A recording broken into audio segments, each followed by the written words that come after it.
ध्यान से कि हिले नहीं। ठीक है ना। हम लोग इसमें करना क्या था, मिलान चिन्ह बनाना था। मिलान चिन्ह से पहले जो भी सवाल इन सबको हल करना है और हल करके हम लोग को बताना है कि ये है क्या।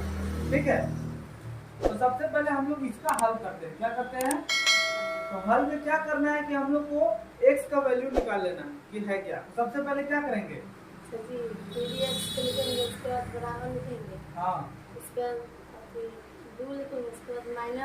माइनस 9 को उधर भेजेंगे तो क्या हो जाएगा, प्लस 9 हो जाएगा। और ये दोनों को जोड़ेंगे तो कितना आ जाएगा, 9 और 2 11 आ जाएगा।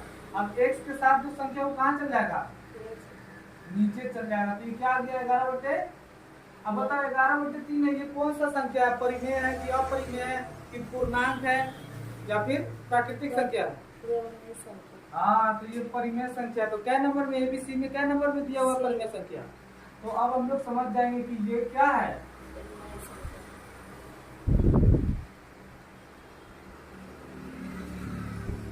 परिमेय संख्या का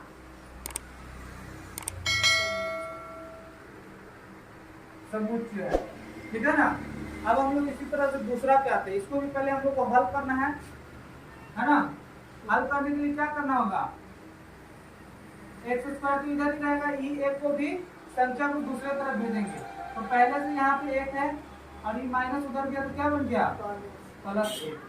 तो x² का वैल्यू हम लोग को कितना आ गया, 2 आ गया।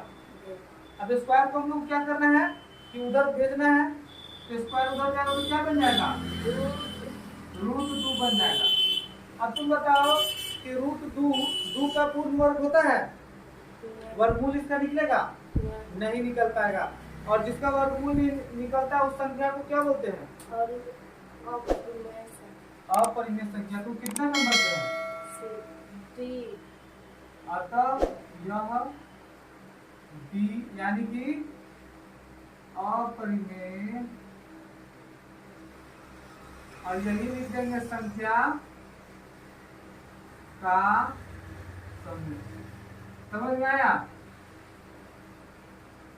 आसान है। हम लोग को ये पता होना चाहिए कि परिमेय संख्या कैसा होता है और परिमेय संख्या कैसा होता है, हम लोग पीछे पढ़े है ना। तीसरा वाला को हल करेंगे। क्या करना होगा इसको, ये तो अकेला है तो इस तरह पहले से हम लोग का √8 है और ये रूट कहाँ चल जाएगा, नीचे √2। अब देखो √2 से 8 को काटेंगे तो हम लोग को क्या आएगा पता है, √4 आ जाएगा। तो x बराबर √4 और 4 का वर्गमूल कितना होता है, 2 होता है। तो ये पूरी तरह से 2 निकल गया। ये 2 क्या है, प्राकृतिक संख्या है। क्या नंबर पे है प्राकृतिक संख्या, ए। तो इसको ए में डालेंगे और क्या लिखेंगे,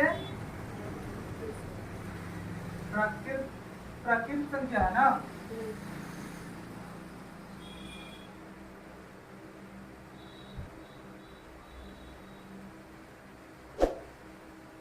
ठीक है, तो ये भी हम लोग को पता चल गया कि 2 एक प्राकृतिक संख्या होता है ना, प्राकृतिक संख्या। अब यहाँ पे हम लोग इसके बारे में पता करेंगे।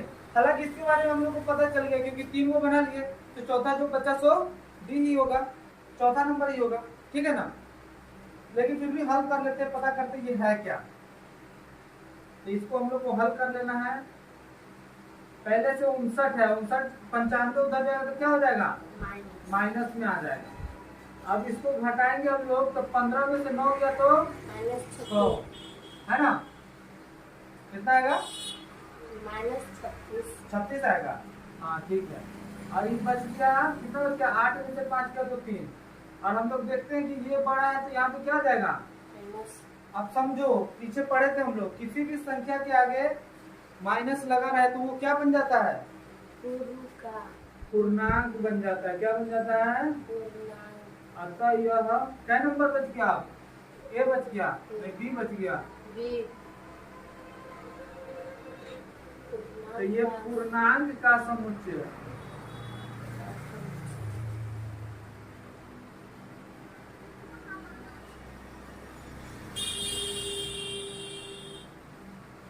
ठीक है ना।